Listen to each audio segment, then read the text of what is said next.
Hello everyone, welcome. It is microphone. There we go. Hello, welcome to those people that are live. For those of you that aren't live, sorry you missed it. We're going to spend the next hour, as always, in that program that's had its icon updated recently. We'll talk about that quickly in a minute. Editing my photos for once. Which is a slight deviation from what we normally do, because normally we pick up your photos, your raw files, and we edit them in a raw processor that is called Capture One. Capture One being the software that is written by the guys out in Copenhagen in Denmark. But on the basis of a few things that have happened over the last couple of weeks, an event called Next Capture, can't even say it. It's that ingrained in my head. We are going to run through a full end-to-end list and use of tools that I use as a landscape and as a cityscape photographer. So we're not going to touch on studio, we're not going to touch on portrait, we're not going to touch on all of the whizzy things that were launched in the latest version of Capture One. We're going to go through the 3,294 things that are already in there if you shoot rocks and trees and water and skies, which is basically my life. So, for all of you that are on here expecting to see lots and lots of launch images of pimple reduction, I'm afraid you're going to be disappointed, because this is not the hood for that. We're going to instead talk through all of your needs as a landscape shooter. Before we get started, just want to check. Michael's saying I'm out of sync. So, if I am, let me know. I'm not sure whether we can fix that.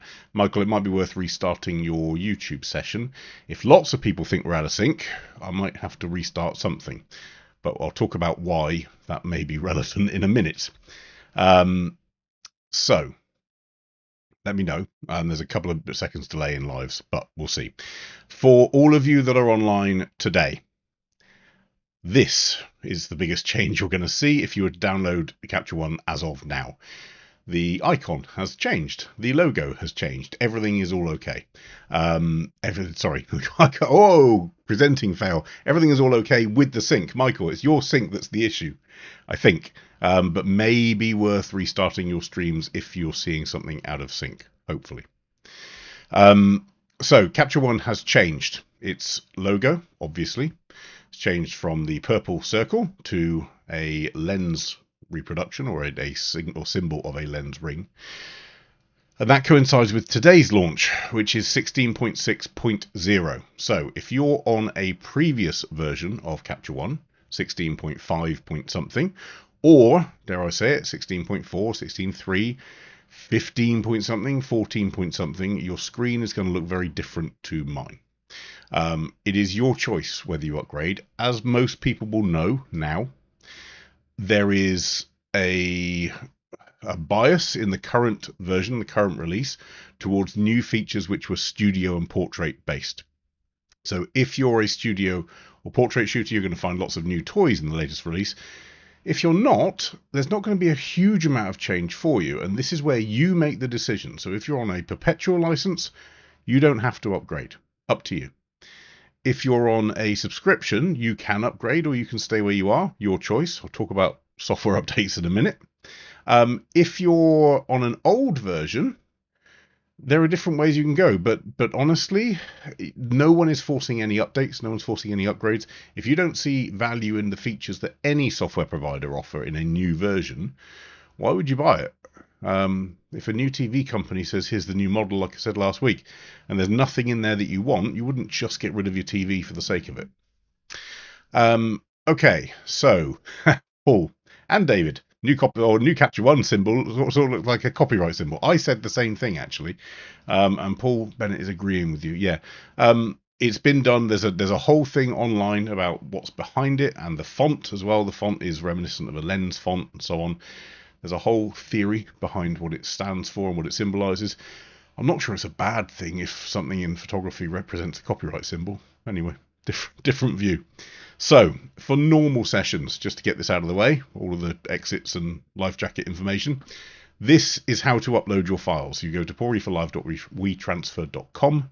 You will find an ability to upload a raw file and a description of what the issue is and your name. Please include your name If you do not include your name, we cannot include your picture. So from a normal session, we'll pick up all those rules, we'll edit them with you in mind. In between those sessions, join that group. Monthly competition for May is still open, but you can only enter it in that group.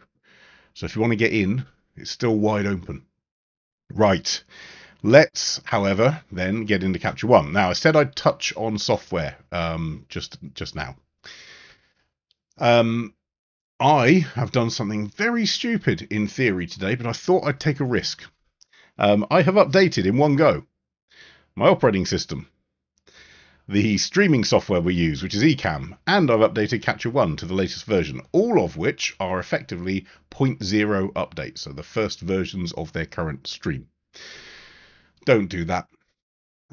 Now, funnily enough, I had to send a message to David Grover about 20 minutes ago, and he didn't reply, saying my mouse cursor doesn't work on my screen anymore as a result of the streaming software stuff. It does now. I've fixed it, but that was a panic that I didn't need. And if that's the only thing that goes wrong in this session, we're winning. There are probably other things that might disappear and might go a bit wonky. However, if you're going to update your software, make sure that you are happy that there may be new things, not only features, but also bugs introduced with that update. It's always risky updating any component on your computer, whether that's the operating system, whether that's a piece of utility software, or whether it's a piece of main software that you use.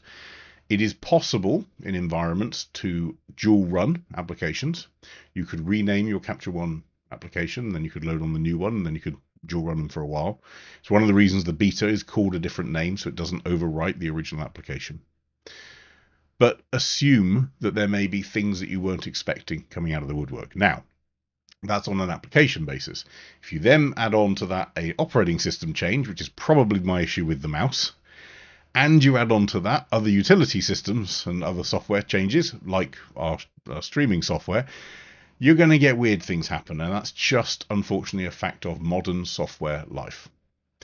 So you've got a few choices. Number one, you go for it, like I did today. Now, there is an advantage to this, which is if all these three things work together, I'm okay. We can keep with this. To be fair, just to be clear, I've done it on a separate environment, so just bear that in mind. Not our production environment. The second is build another environment, like I just said. That keeps things separate, but it does mean that you've got to think about migrating the bits that you know work and the bits don't. The other, and it's a tried and trusted method, is wait until the 0.1. So you've got 16.6 is Capture One now.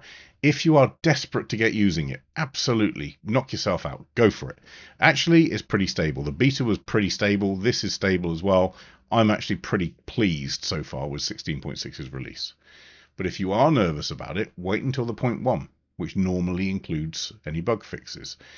Remember, if you have a perpetual license, if you bought the 16.6 strand, you're entitled to anything point beyond that. So 16.6, 0.1, 0.2, 0.3, 0.4, and so on.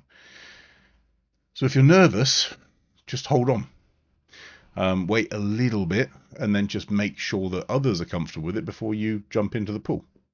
Your choice. But if you do go in early, and you do operating system updates, and you update other stuff at the same time, good luck. We'll see you on the other side. So, Capture One. This application up here that I'm trapped within, and hopefully my words are matching my mouth, but if they're not, I apologize. There's not much I can do about it now live. That was a silly thing to do. Learning. Capture One itself. This is the studio version. I think someone just asked that. Jed, did you upgrade to the studio version? I didn't upgrade to the studio version. We've been running it for quite some time. Funnily enough, now we mentioned studio version, you don't actually need the studio version for most of the things that you're going to do as a landscape or a commercial photographer. Sorry, a landscape or a cityscape photographer, if you're shooting commercially in those genres, that is. If you're shooting commercially in a studio or e-commerce, maybe you do. I don't necessarily need the studio features. There's some nice stuff around live, and there's some nice stuff around AI crop. But in broad terms, you don't really need these features of the flagged as studio. So unless you know that you need one of those features, you don't need the studio version. Interestingly, anyone know why the last event was called Next Capture? There was a clue into who it was designed for in the name. Next Capture is the tethering naming convention for what happens on, strangely, the next capture. So you can do a shot, you can make some changes, you can apply edits, you can put in metadata, you can put in keywords, all the other stuff, and Capture One will use that for the next capture. So it's what's coming next and what's embedded into it. So strangely, when they call an event next capture, there was a bit of a clue in there that it was designed for studio, e-commerce, and portrait people. Brian, reboot worked. Welcome to the club. Okay, so we're all in sync. We're all going to edit lovely landscape pictures. And we're going to run through some tools that you are very familiar with, some tools that you may not be so familiar with, and on images that I haven't ever touched. So I haven't edited any of these images. They're all live. They're all raw. There's a mix in there. We've got cityscapes, we've got Iceland stuff, we've got New York stuff, we've got Shanghai stuff. We'll see how many we get through. But the key of this session is to run through the tools, not the pictures. The first thing that I'm going to do, as a result of updating to Capture One 16.6 as it is now, you will find your workspace has been changed, and it's because they reset it to show you the tools that are new. And the newest one on here is the retouch tool, this one here, the little face. I was so hoping it was a little mountain with a moon, like a Japanese little logo, but it's not. It's a face. It's for retouching faces. The problem is that you're missing two tabs, which are actually really, really useful. So to add those new tabs, right click up here anywhere, or you've obviously got the little three sort of mini burgers, I guess, traffic lights, whatever you want to call them. Add tool tab. The ones that I would definitely add. Color. And it's just a mental thing because I like to separate my color tab from my exposure tab. And I would also add in metadata. You'll see why in a bit. If you're a heavy exporter or you're a digitech, you might appreciate the fact that the export tab was always useful. If you choose to add that in, that's fine. That's optional to me, but I would definitely be adding in the color and the metadata one. And I would move the color one by holding the command or control key next to our exposure tab, because that's the order typically that I would look at. Paul, now to do with the retailer next. No, I don't know if they approached the sponsorship. But the t-shirts the merch t-shirts were really good quality. They were just really huge. But I don't think so. And then the most important bit, actually, David's come up to in terms of our workspace. Can you not restore the saved one? Yes, you can. So if you go to in Capture One, Window, Workspace, you will find all of the old ones that were saved, your previous workspaces. But there's a problem. I know what tabs I need to add from my normal working route. I don't necessarily know the tools that are missing from the new version. So if you are going to restore your old workspace, please read the release notes in Capture One that will tell you the tools that you are not familiar with you need to add in. In this case, if you do want to use face retouch, you need to add that tool in. It happened a while ago with the Keystone tool and AI crop. And also, there's a fun one. It's not even in here, which is interesting. The one that's missing in here, add tool, dust removal.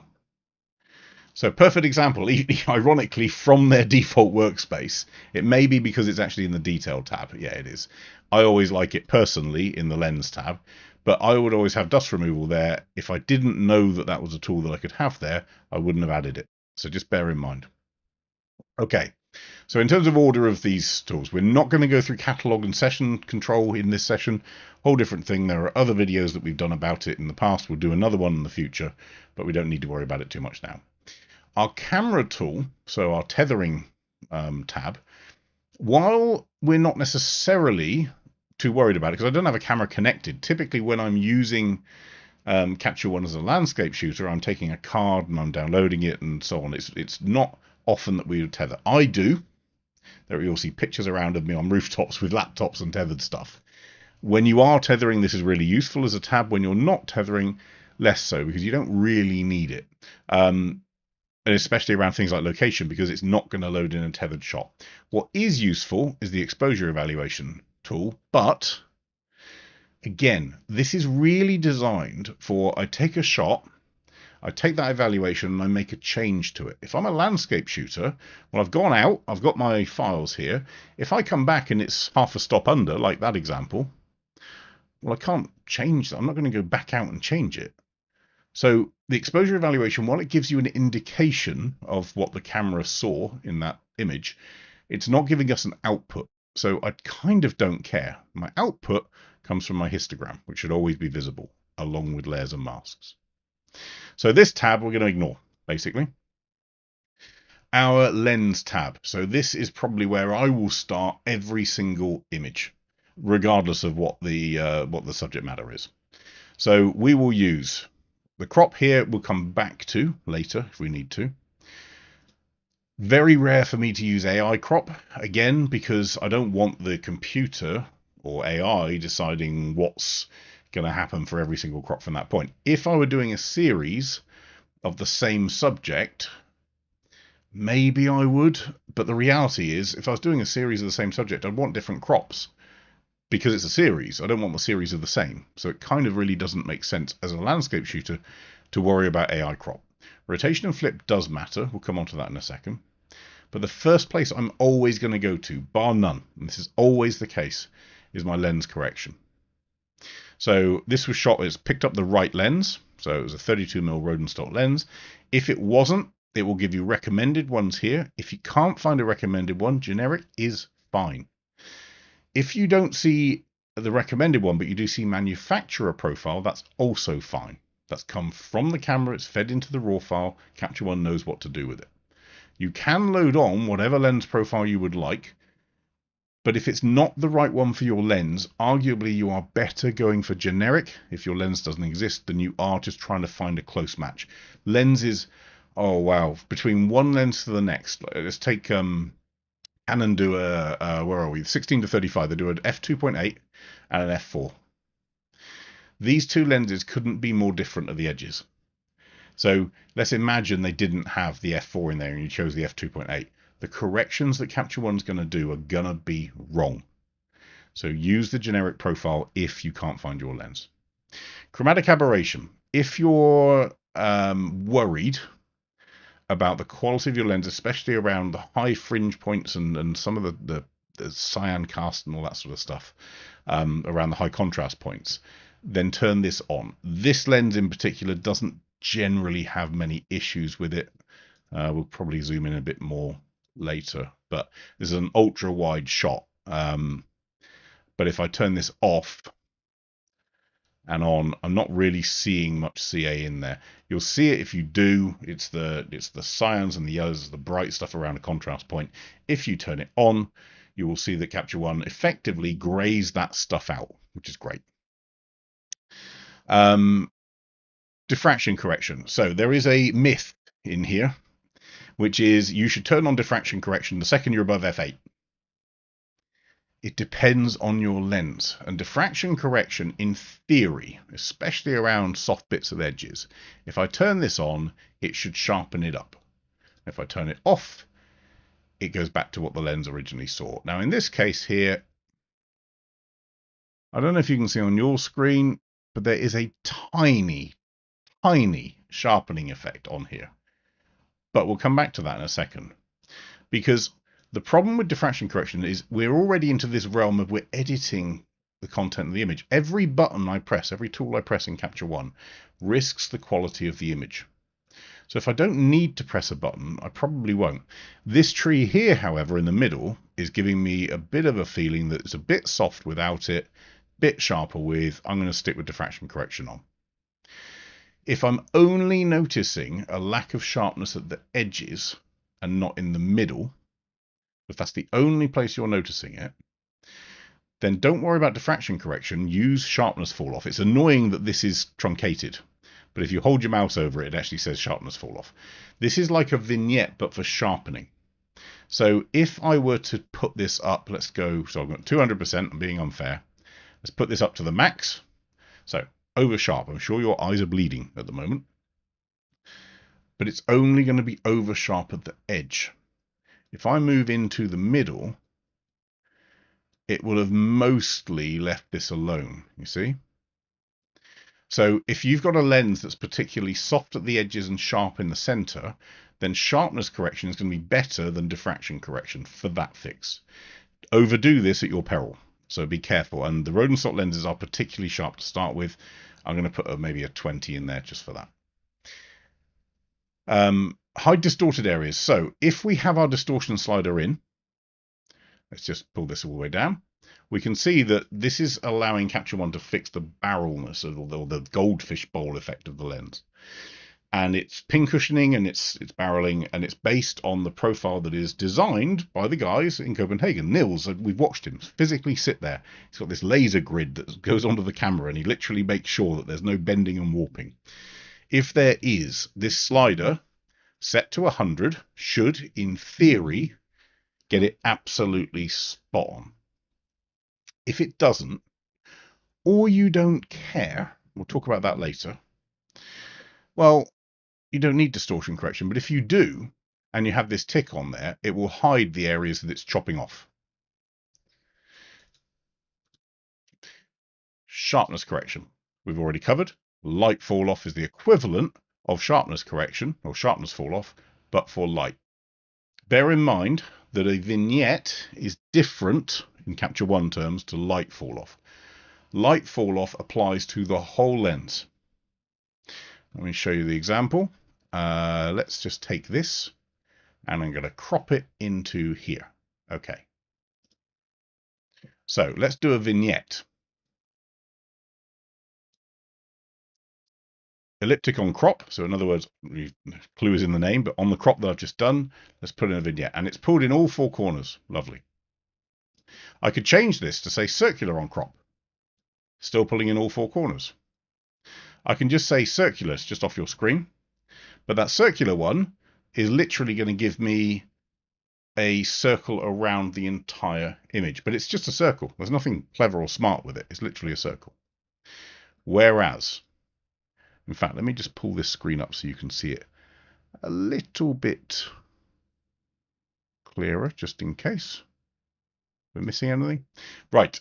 Whereas, your light fall off applies to the image that the lens captured. So if I bring this up, and it's designed, so remember as well, vignette doesn't just go negative, it also goes positive. This is designed for vignetting in the lens. If I pull the light fall off up to 100, it is effectively evening out any vignetting the lens did. But you'll notice it's making big changes here and not big changes here. Let me just undo. So it gets very bright up here, not very bright down here. Why? The reason is because look at my crop. This applies to the entire view of the lens, regardless of distortion correction, regardless of crop, regardless of any zoom or anything like that.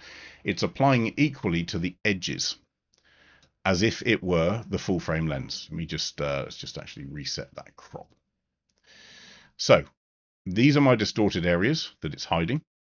My light fall off now applies to all four corners, regardless of my crop, regardless of what's going to be in my final frame, because this is based on the lens, hence lens correction, not image. Different thing. Right. Grid. This is just for using, but actually, it's a funny thing. For composition, if you're playing with your crops, the grid is actually really useful. If you're wondering about which one to go for, that you can do the fancy Fibonacci spiral if you choose. Personally, I find it a little obnoxious, but fine, it's there. You can also do the golden ratio, which puts things not quite on a third line. I'm a big fan of this one, rectangular 3x3. Why? Because it gives me thirds. Literally. And this grid will be based on my crop, if I allow follow crop, and whether I show it or not is based on whether I've got it enabled up here. But if you're trying to compose based on a 3x3, use a 3x3 grid. Stay away from the fancy versions. Yes, they can be useful, but in reality, if you're looking for thirds, that's what it's going to give you. Guides we're not going to worry about in here, and then dust removal. Now, dust removal used to be something that I would always do at the very end. Reason being because it used to be a healing brush, and it used to take a lot of time to process the changes I did after the healing brush. So the more little dots you had on for dust removal, the more annoying it was. I now do it before. So it takes a click. This is a 151 megapixel image, so it's going to take it a little second. But effectively, this is now not using your healing brush in the same way. It's using spot removal. So even if you didn't have dust spots on there, it's possibly worth just giving it a click and having a look, using the undo if you need to, before and after, to check. This one doesn't have a huge amount of dust spots on it. Let me see one that may do. This one does. So let's have a look. 1, 2, there's a weird hair up there. There's another dust spot there. So let's go 1, 2, 3 there, and let's just hit remove dust. See what it does, because I can do this manually. But the reality is the dust removal tool, since its introduction, was a lot better, a lot faster. And now that it's done, my calculations are faster than if I'd done a lot of healing for some reason. So for me, that one's a absolute. We do it first. So regardless of how you're setting things up, get your lens correction done, get your grid set up if you're going to be doing any recomposing, and do your dust removal before anything else. The next one I would go to, funnily enough, I put the tab up there. It does exist as default on here, but I would be on the color tab and looking at my base characteristics. Now we're actually going to switch to this image here. Not going to go into huge details, do I? But for whatever reason, I prefer this version than that version. I know that one's got more color in it, but this one just feels, knowing that I'm probably going to make it landscape, it was taken on another day to one that I've edited recently. I just prefer the feel of this one. It's a little more sedate. This comes in as default with the right ICC profile for my camera. If I don't like the Pro Standard profile, I can go to my Phase 1 menu. I can find, where are we? The IQ4 150. And I can change it from being Pro Standard to being a landscape profile, from being neutral, from being flash, which used to be the original, the standard one, the original flash here, not for fine art reproduction. Depending on what you want and what profiles you like, you can choose the one that you want. I would suggest that Pro Standard is probably the default for everyone to start with. The curve. If you're shooting Fuji and some Nikons and other stuff, you're going to get a load of different film simulations in here that you can use. If you're not, then it's going to use the auto curve, and this is what allows us to determine, and this is the most important bit actually in terms of setup for color, to determine, color exposure, how Capture One applies a curve, this, to our data. I'll give you an example. If I were to choose to do that as a person, I've boosted the midtones. I've left the highlights at the very peak where they were, but I have boosted them and they tail off. Same with the shadows. They are where they are at 0, but they ramp up. This is called a curve, and this is changing the values of what's called input along here and output. So what was originally a, let's say, 119, you can see on that tool, is now 156 because I've stretched it up. Now, here's the problem. What you see here is not the original raw data. It can't be. The raw data is not really visible in that sense. So there's already some processing that's happened in Capture One. And that processing means that it applies an ICC profile based on the camera that you're using. So please ensure this is as close as you can get to, well, it is the camera that you want. When you start worrying about camera support, this is where your camera support comes in. You need to make sure that Capture One supports the camera that you have in the version you're using. But the curve determines how it's manipulating that data on the way in before you even get to play. Auto for most cameras is the same as film standard. It's that. Now you've got linear scientific, which is better for flat reproduction of stuff. You've got linear response, which is very similar, but linear response is as close to no manipulation as you can get as a user. And if you look at, for example, these trees out here, just go into here. This is a very high contrast scene. This is auto, in other words, film standard. So the darks have got darker, the lights have got lighter. Linear response. It's protected those highlights a little bit, or more importantly, it hasn't manipulated them brighter. And it's protected the shadows a little bit. It hasn't darkened them down. We've got a lot more detail in there. So the image is flatter, but I've got more detail to start with because it hasn't pushed them. Now remember, we're dealing with raw data, so it doesn't really matter which one of those I choose. This is the starting point, though, from where you want to begin. I personally, the way that I shoot, the way that I print, the way that I output, prefer film standard to linear response if I can do it. And what I mean by if I can do it is if I can recover my highlights and my shadows to an acceptable amount. And in this case, I absolutely can. And this is a frame average. So it is, although it says down here 1/10 of a second, in reality, it was 1/10 of a second for 8 minutes. Hence my ducks are now lines. But this is the most that I can pull out of it pretty much safely. Now, don't do this. This is horrible. This is too much HDR, but you get the idea. The difference being, if I were to switch this to say linear response, you would see we're getting the same out of the shadows, but the whole thing is just flatter. Because while I've lifted the shadows, I haven't touched the highlights. If I want the highlights to pop, like the previous stuff in linear response, I'd actually have to lift my highlights here. And because there aren't really any highlights, because of linear response, it's kept it all down here, this is having very little effect. Whereas, if I went back to film standard, you notice my highlights have come up because of that curve change. It's pushed the bright stuff bright, it's pushed the dark stuff dark.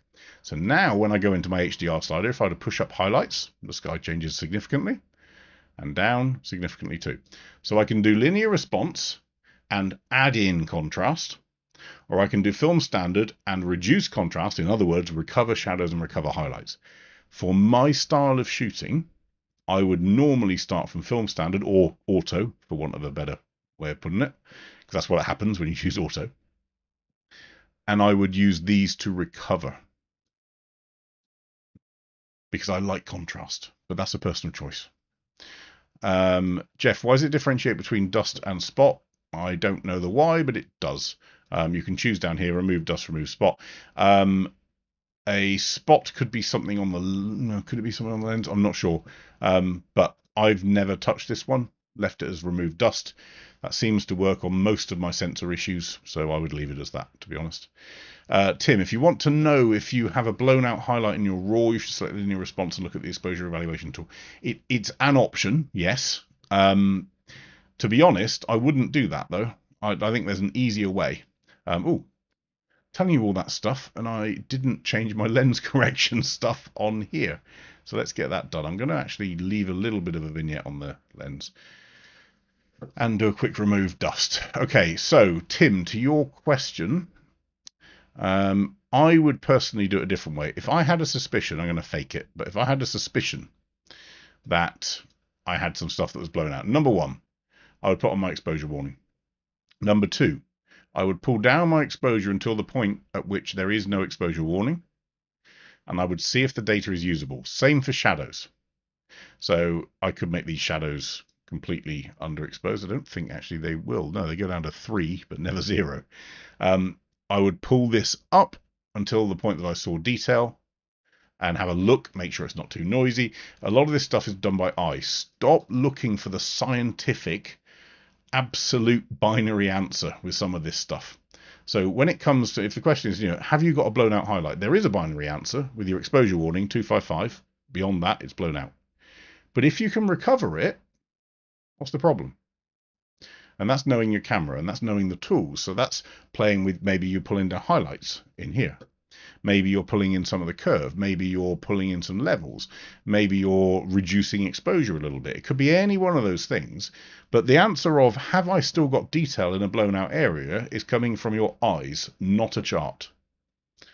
Which sounds really brutal, I'm being really frank, but this desire to have a chart that tells me the right answer is not the point of photography. Your eyes are. So please do it visually. Use your eyes to measure whether or not something is capable and worth being recovered. Right. So we've done our lens stuff.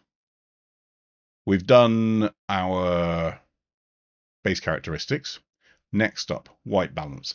Why is white balance really important to me for my editing? Let me just undo, sorry, all of that. Let's just undo these ones, get them back to normal.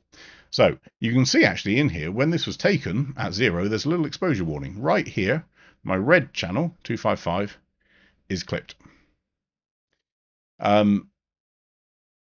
Oh my gosh, I should throw this photo out because I've got a red channel that's clipped. We'll come on to that. So, white balance sets the mood. I go back to my exposure tool tab here. That white balance is going to allow me to make things feel warmer, feel cooler, but also correct for any color cast from using any filters. And also, tint used to be just for removing color cast. You don't need to anymore. Most filters are pretty good with color cast. You might need a little bit of tint. What tint's now being used for more, I'm noticing, is creative control. So for instance, if I want to make this feel like Blue Hour, I could come into here, I could up my tint, and again, I'm going over the top. But I can change the entire feeling of this. I can make it horrible. That is color cast. But I can make the entire feeling of this image completely different based on my white balance. Now, the purist landscape photographer will approach this and say, what was my white balance at the time?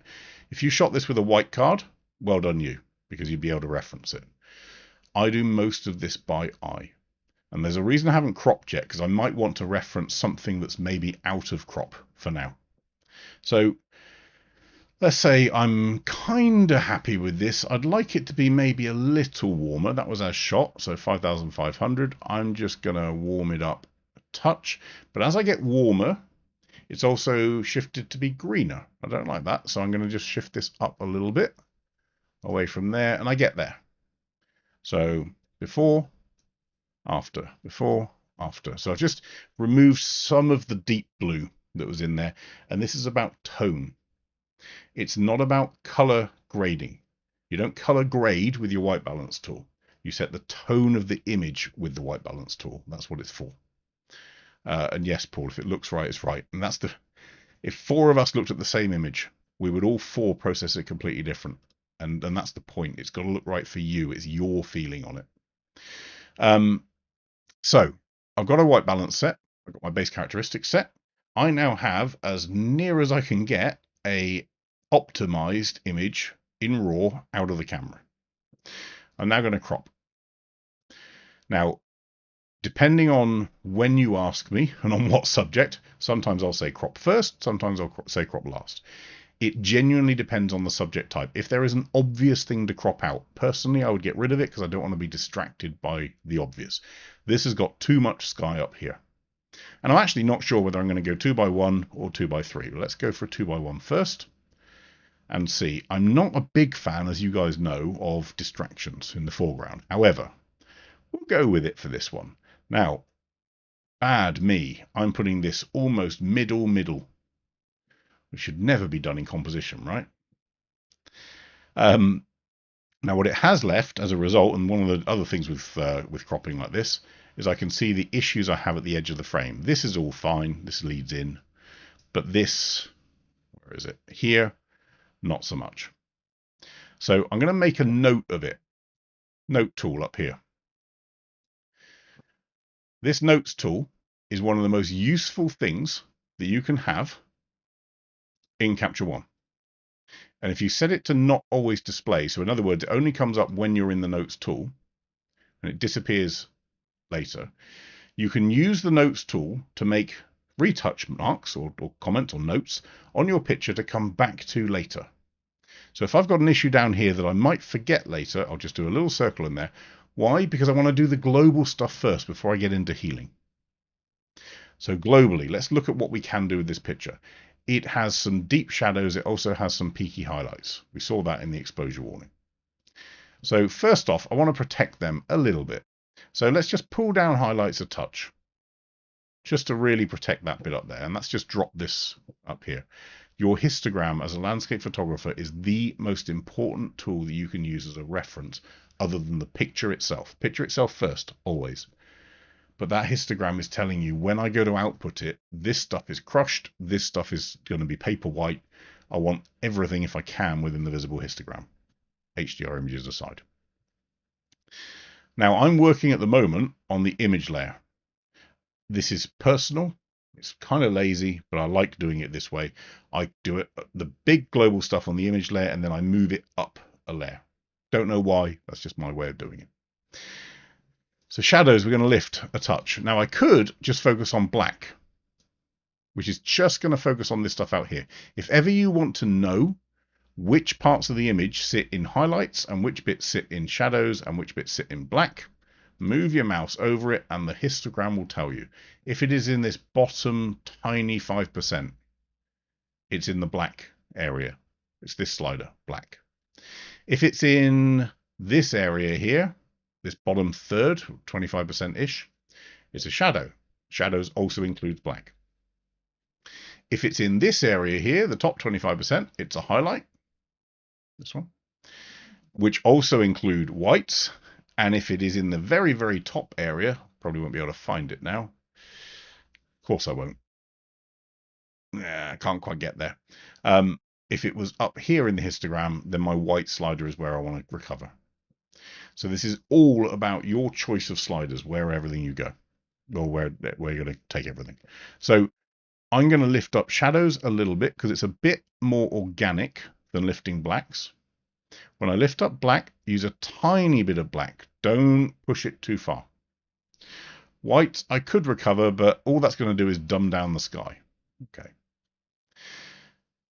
Curve we'll come back to in a second, but to me, there's one other thing that's not quite, and it's interesting. Although the water will always reflect slightly less light than the sky actually has in it, but I kind of want these two to match a little bit more. You notice this has got a bit too much green in it. This is a bit bluer.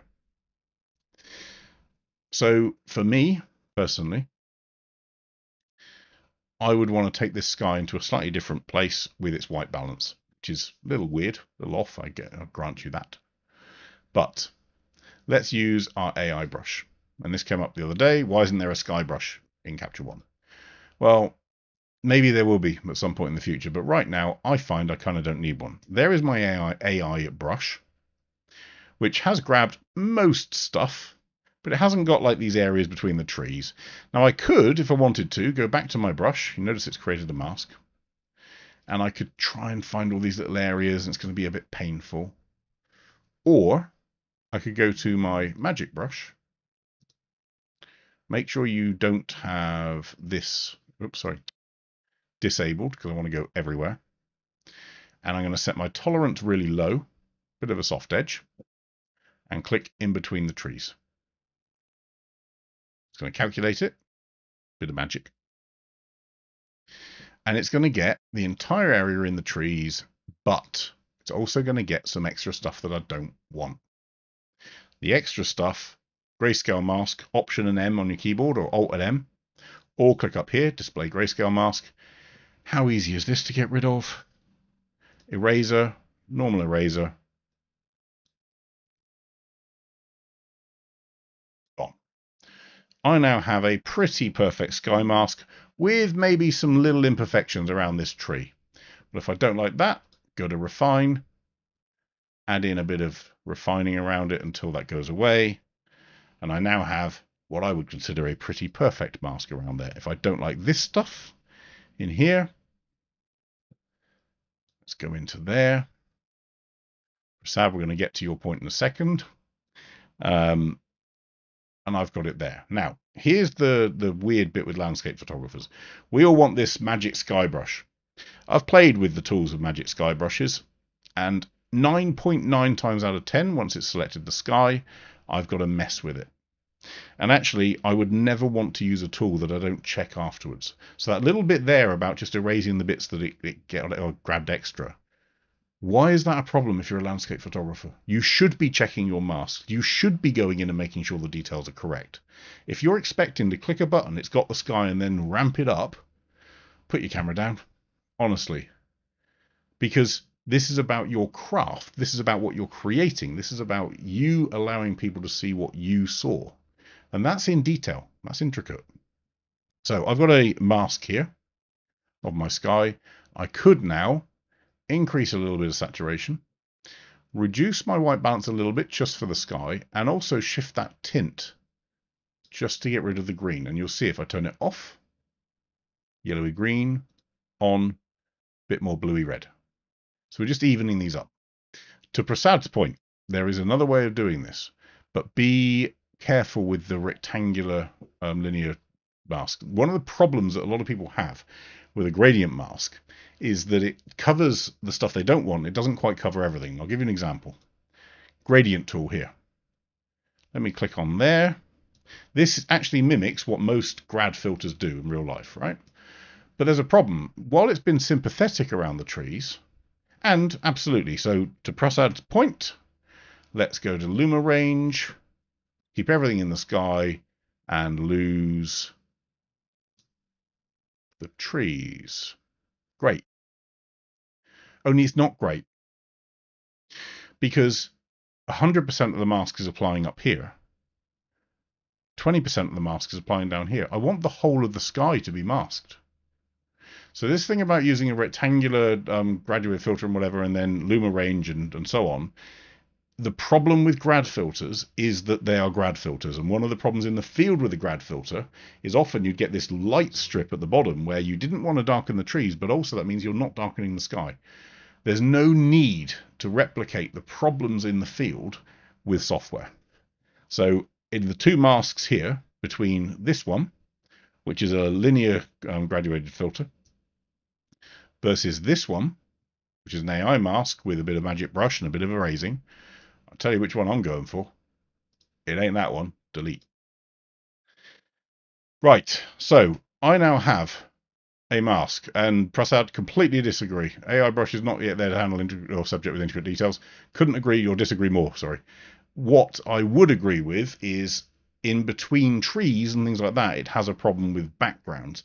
But actually, AI, if you go the other way, if you actually try and mask the detail rather than the background, it does an exceptional job. So it's actually really good at detail, but that's the problem. It's not quite so good on what we want quite often as a landscape photographer, which is the background stuff. Right.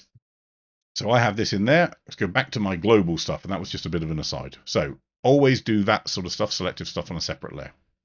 My global. My exposure, actually, I'm pretty okay with. If I push it too far, I do risk, let me just turn that on, hitting my exposure warning again, but let's just push it up in general. Yeah, you're not going to get very far. What I can do, in fact, I've pushed it a bit too far there. Let's just pull back our highlights. Good. What I can do is move brightness. And brightness is going to shift the middle of the histogram up towards the lighter area without necessarily pushing the highlights too far. I'm okay with that little warning in there. Saturation, be careful with this with landscapes. No is the answer. We've all done it. I've done it. Try not to. The better place to play with saturation is selectively, and we'll do that in a second. Levels. So if I had an image which was very, very, very flat, and most of my images, unfortunately, aren't, because I tend to shoot in high contrast situations. But let's imagine this one here. I know that my bright areas aren't bright. I know that my dark areas aren't completely dark. I've got two ways of doing that, really. Well, three. One is I can use the contrast slider, and that just splits this histogram out. But it has a crippling effect at the edges. So it's pushing the brightness up here, and it's pushing the darkness down here. So you're in a weird, weird place in terms of that acceleration at either end. You can do it through a curve. So if we choose a Luma curve, we'll talk about that in a second. So I could brighten the highlights and darken the shadows, but I've got more control of it here as to whether I'm crushing them or not. And again, I'm keeping an eye on the histogram, and I might want to keep an eye on my exposure warning to make sure that I'm not hitting anything silly. And I'm not losing any detail. So I might want to protect the very darkest parts there, for example. Let's just reset that.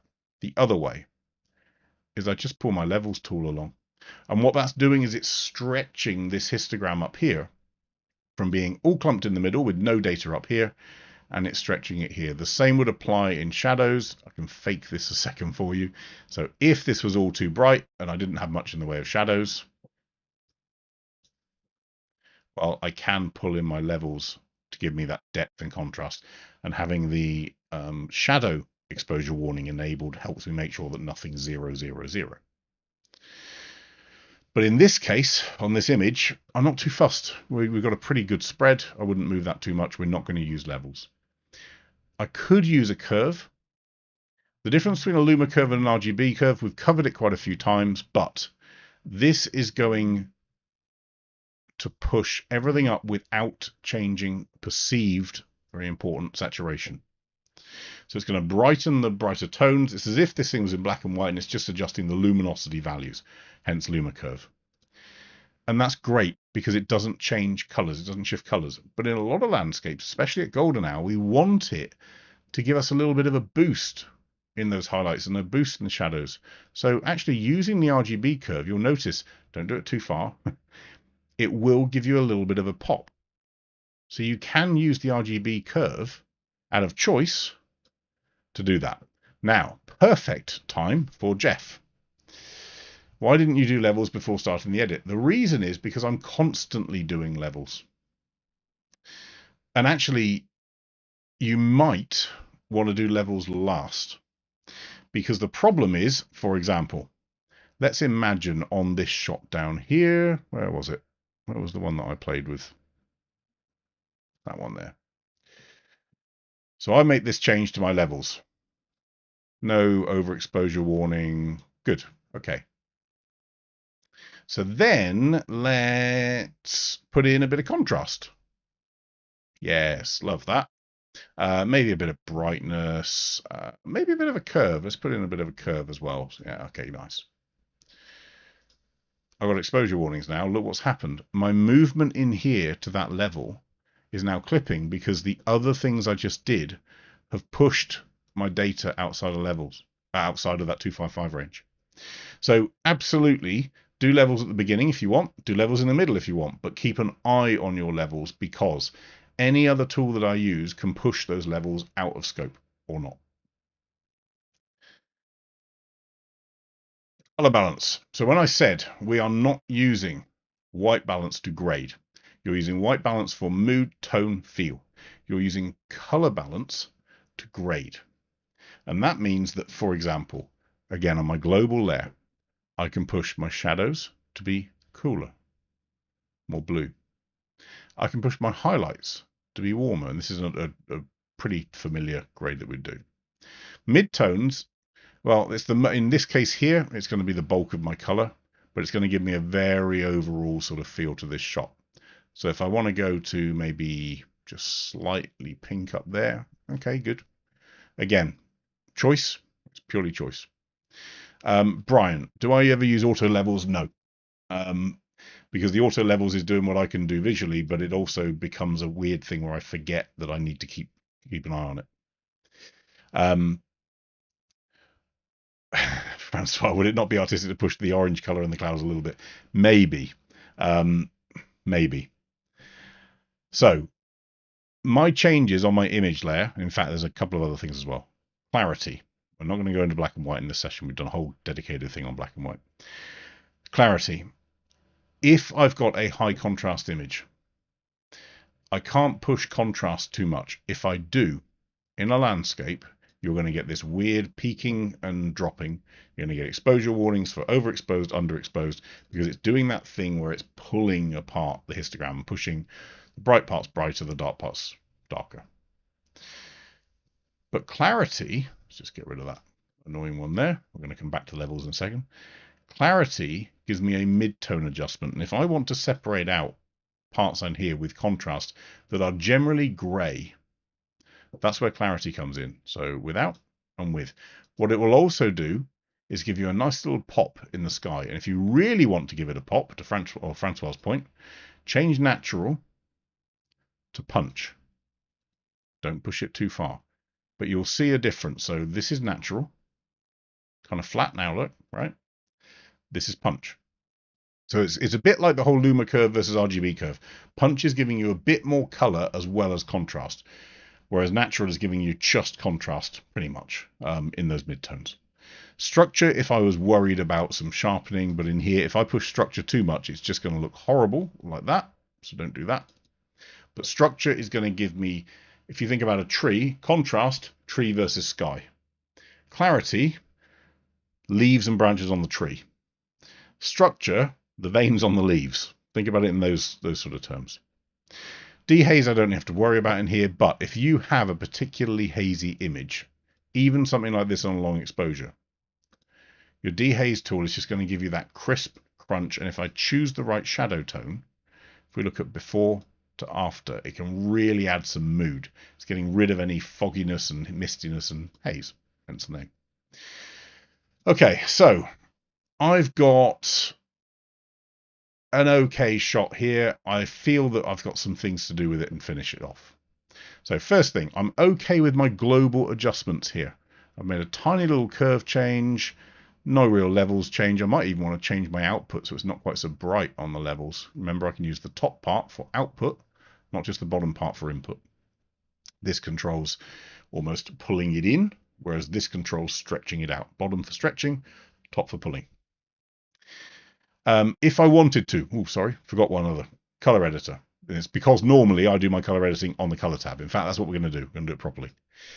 All of my changes here, I'm going to right click, move image layer adjustments to a new layer. And I'll call those global adjustments. Doesn't really matter where I put it.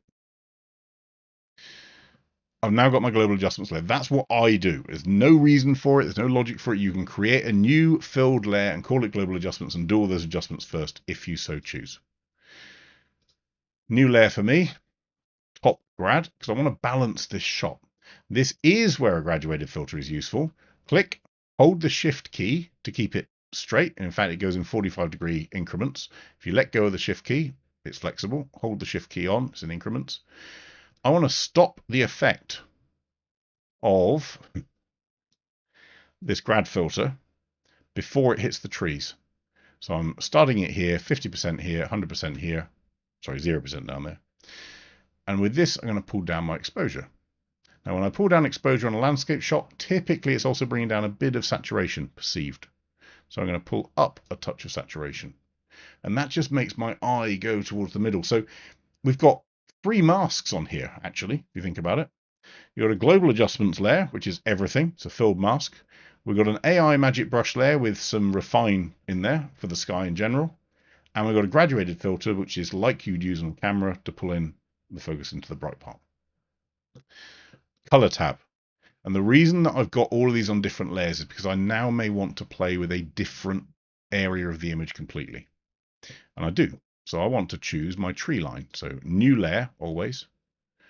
Choose my trees, and you'll see, going back to that point about detail, that Capture One on detail stuff is generally a bit better at picking this stuff up. Remember, if you're going to edit something that's in the shot, you need to edit its reflection too. Otherwise, it looks wonky.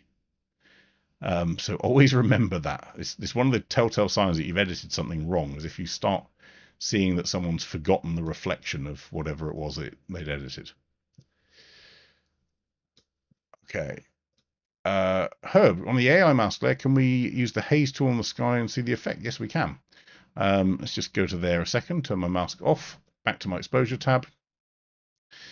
The dehaze tool, let's put that on, and it's going to give you a bit more richness. It's going to get rid of the flatness out of the sky, but be really careful, because it's also giving you a bit too much saturation maybe. So maybe we use a little bit of it, but also be really careful to choose the right tone to get rid of, because based on where I click, it can give you a very different effect. So, and it's going to be amplified if I go to there. So if I remove blue, you're going to get a very grey sky. If I remove the yellow, you're going to get a weird cloud effect. If I remove some of the red stuff, another weird cloud effect. The bit I want to get rid of is probably around the midpoint here, and then pull this back. Whether it needs that, that's up to you. Okay, so my new layer called trees, not perfect. That's why we use refine. And this will do a good job of this, I'm hoping. Really hoping. Not got there quite. Okay, so we're going to do a slightly different way of doing this. And this is where the amount of tools that you have at your disposal in landscapes is huge. I'm actually going to go over the trees. Not with a magic brush.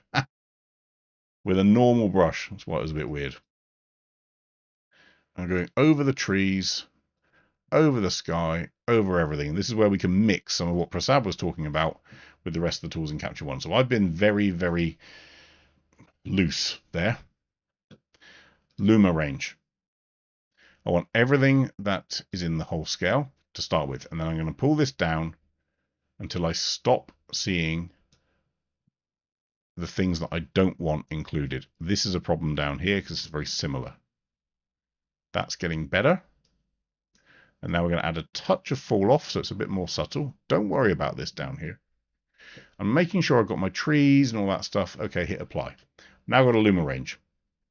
If I refine this as it is, it's not going to make much difference.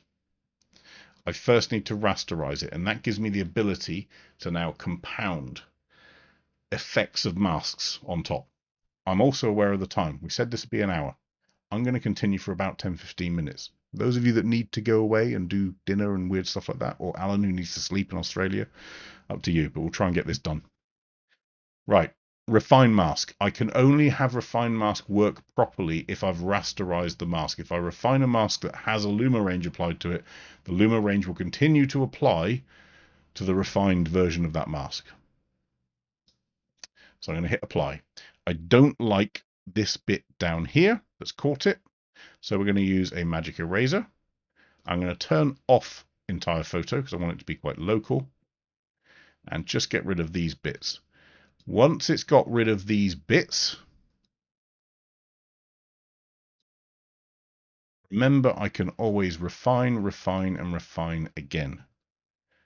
So I can now go to my refine mask again, and it will compound it, and it's going to soften that mask up again. And if I go to my grayscale mask, that is a useful, beautiful mask that a random tool's not necessarily going to get right without checking. And even if it did get it right, I'd want to check. And this is the point. So for all those that are looking for the golden bullet tool, I don't think you're doing credit to your own photos. You're letting a computer decide what's important, not your eyes. So please, absolutely use whatever tools are available to you. Luma range didn't exist that long ago. Refine mask wasn't really used, and funnily enough, it was always there, but no one really used it. Feathering was kind of a misnomer originally. All of these things are there to help you get a better mask, not to do your job for you. I now have a mask on my trees. I want to lift them a bit, but if I lift them using HDR, what that does is it flattens the histogram. So if I were to just pull shadows up, I get a very flat version of it. Instead, I'm going to use exposure. And what that does is it lifts it with the contrast because it's moving the values. It's not squashing them. It's not pulling the highlights down or pushing the shadows up. It's moving the entire value with all of its contrast differences, all of those different micro contrasts as well in there. They all get shifted along at the same amount. So if you've got an accurate mask, you don't need to worry about effectively these doing the masking for you. The HDR sliders almost do a pre-mask and say anything that's a highlight, bring it up. Well, that's great, but you might have highlights elsewhere, and it's squashing. Anything that's a shadow, same thing, it's squashing. Exposure doesn't squash, and we always say, oh, that's a problem, because it can push stuff off the edge. It's not a problem if the only thing in my mask is all the shadows, and I want to lift it up. It's also not a problem if I want to warm them up a little bit. It's also not a problem on my color tab for me to choose maybe this green and say, I want it slightly less saturated because I don't want it quite that putrid green. So without and with, it's going to be very, very subtle. But to me, it's important. It goes from there to there, slightly softer. Might even want to move it to be slightly less green. But down in saturation, maybe down in lightness. All of these things now I can control just on that tree layer, and I'm not affecting anything else in the image. On top of that, I don't like the amount that it's done down here. So let's just go to my eraser. Low opacity, big, soft brush. And just reduce. We're just literally reducing the amount of that exposure lift in the foreground. Remember, because it's not just the exposure I did in this layer, it's also the color editor. I'm reducing the amount of color editing that's happened too. There we go. I personally find the catch-all one keeps the creativity within me. Exactly. If you rely on a tool, it's fine to do that, but check what the tool has done because it might be doing things that you didn't want it to do. Overall on that shot, so now I'm on the color tab. I've got the ability to use the skin tone tool if I want to even out all of these greens. So yes, we can do it on a mask. Yes, we can do it on a layer, but also I've got the ability, if I wanted to create a new filled layer. And let's say I want all the greens to be this sort of dark green over here. Well, I want to include anything that's in there. I want to be careful actually with this because it might get some of the sun. Let's make our hue uniform. Yeah, it's getting everything. So we won't do that. We'll do that on another picture. Let's ignore that one and not ever talk about doing skin tone on this tool again, on this image again. Right. Overall, the last bit that we're going to do after color editing, which is your grading and also any picking on particular color types, is your noise reduction, any film grain, any fringing if you have it, the defringe. Now this personally I would always used to have in my lens correction collection down here. Let's just add it in there. The reason being because I would typically be looking for any purple fringing at the same time that I was looking for diffraction correction. So I would load that in there, and if you did have any, you can put some fringing on or defringing on. We don't in this shot. But it's in your detail tab. You've got sharpening, noise reduction, and your film grain. We're typically big fans of clean images if we're shooting landscape. We're also typically fans of nice and sharp images that don't have much noise. So make sure on this tab you have your layers. If you don't have layers, you can make a very big mistake here of doing a load of noise reduction and a load of sharpening only on the tree layer, which we probably didn't want to do. In fact, on this one we do, but we'll come back to that in a second. If I forgot and I only had maybe top grad enabled and I don't have my layers and masks visible, I do a load of sharpening, a load of noise reduction. Why aren't these trees getting sharper? Well, it's because we've done it on the wrong layer. So on all of your tabs, color tab, detail tab, and your exposure tab, please make sure that you've got your layers and masks visible as a tool. In this case here, I do actually want to add a little bit of sharpening on the trees, just because they're amazing. When you print this thing big, they're fantastic. The level of detail that you can see in these tree trunks and branches and stuff like that is really, really cool. And I just want to add a little bit of sharpening in. So if I undo that, slightly less, with it, slightly sharper. And that's it.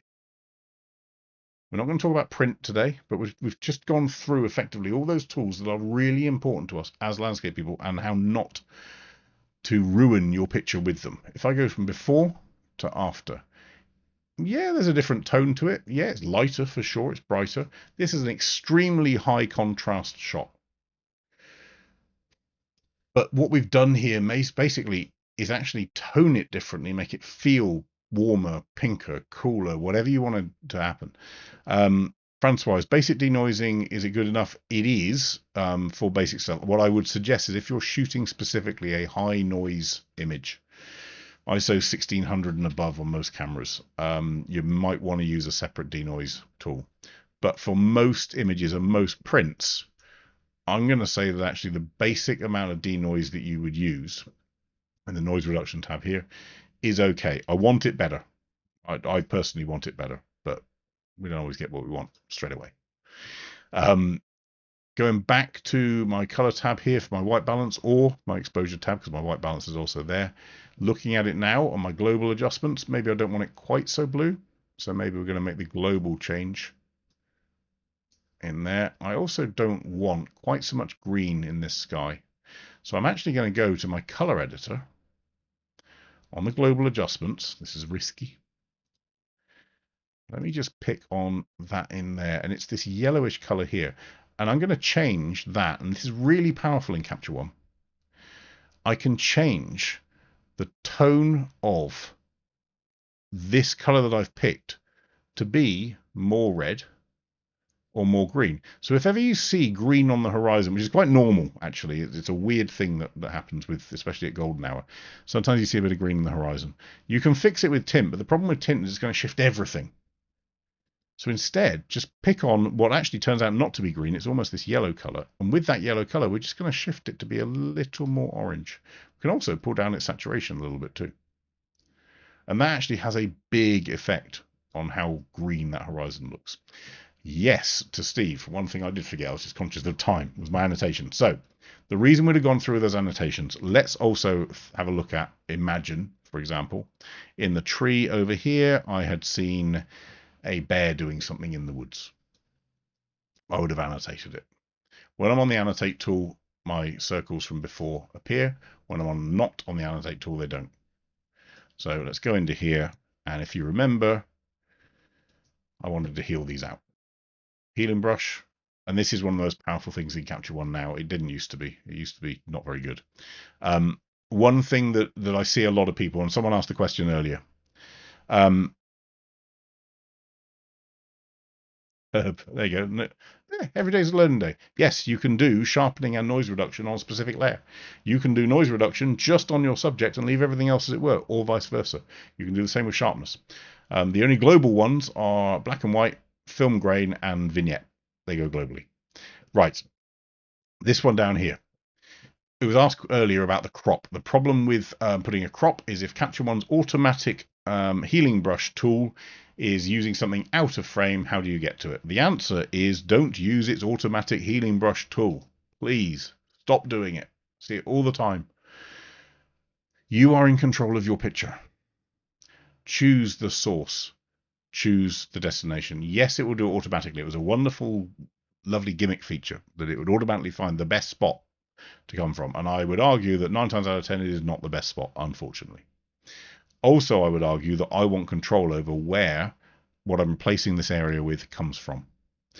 The new healing brush tool gave a much more convincing heal, and it meant that it didn't have to be limited to the number of layers. You didn't have to have a million different dots everywhere. I would be in a place where I click here with the Option key or the Alt key, created my heal layer because I didn't have one before, and I'm going to paint there.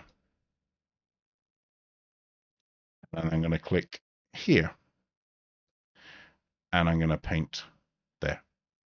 Because those are the two sources that my eye sees as closest to this content to get rid of. I don't have a problem with it choosing random bits out of the crop. Why? Because I never let it choose. I always control where my source point is. And the same applies for cloning.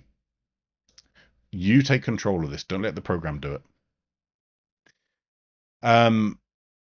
Paul, it turns out the session's a bit like a masterclass. It wasn't meant to be, but unfortunately when we get into this stuff, we end up in there. I said we'd run through pretty much all the tools that I use as a landscape photographer, and those are kind of it. When it comes to, Prasad just mentioned the advanced color editor. Don't get me wrong, you can create masks from the advanced color editor. So let's take an example. The problem is with landscape. So let's take an example here. If I wanted to adjust all of the blue in this shot, so this is Shanghai, I'm going to skip through a load of steps, so ignore everything I'm about to do because it's going to counter everything that we just talked about. Let's just get to there and punch in a load of clarity in punch. You can see that there. Right, I want a load of blue stuff and I want to change the blue. Okay, so I can go to my color editor, go to my advanced tab, I can choose the blue light. Great. I can enhance that, and I can even tick the little box to say view selected color range. Now I've got all my blue lights everywhere. Lovely. I can change the smoothness so it's a bit softer. And what I can now do is go to create a mask layer from that selection.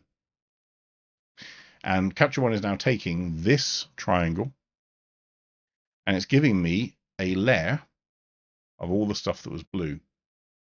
The problem is it's not that great because it's picked up everything that was in that whole triangle. So let's try again. Let's go a bit more specific. Let's go really tight into here. Not the stuff that's not very saturated, because that would include anything with blue in it out here, even the horizon. Maybe that dot there. Okay, so I've now got my streetlights. Good. Create a mask layer from that selection. 5 seconds, enough time. That was well timed. Right, but again, it's still not quite right. And this is the problem that I see with landscapes. With a product photo, where you've got an isolated color, yes, great. Now, to be fair, with that tone, I could then go into a luminosity mask. I could play with it in other tools. But what I've now got the ability to do in theory is to up the exposure, but just on the areas that were blue. So I'm not limited, in other words, with the advanced color editor to just being able to change, hue, saturation, and lightness, because that's what the color editor allows me to change within this triangle. By making that triangle into a mask, I can now change other tools such as exposure, contrast, brightness, saturation, and so on, and also highlights. And I can change the levels on just those bits. I can reduce the noise on just those bits. I can sharpen just the blue bits. That's wonderful. The problem, though, is to a landscape photographer, I'm not sure of the value of it. I don't think it's actually that useful. Just reset that. I really struggle with the use of it, because typically in landscape, and I want to be really specific here, we're not making individual changes. I'm not picking on one tree and making it red. I'm not picking on one cloud and making it green. I'm not picking on it because our eye didn't see that, and nature doesn't work that way. Cities don't even work that way. So when it comes to isolating certain colors to make a mask, I think in landscape and city world, it's quite a niche mode. I'm sure over time we'll get to be doing it and it'll play nicely into our hands. But my fear with this is the second you move away from more global changes, the second you move away from stuff that's a bit more, what's the right word, harmonious across the entire frame, and you start picking on individual bits and making that pop and that change and shift that color and whatever, you start moving away from nature. And I think that's a problem. Just because you can doesn't mean you should, all those things. And this is as far as I would push that image. But we've used to do that. So for the people that were worried previously, and we haven't even touched on, and in masterclasses we do, but we haven't touched on style brushes. We haven't gone into deep sky. We haven't used that yet. If I wanted to, we could go on to our enhancements and click in there. We could clear that mask and then just magic brush across our whole sky. So we've got a deep sky layer that can give it a real big punch. What deep sky is actually doing is some color editor stuff and also some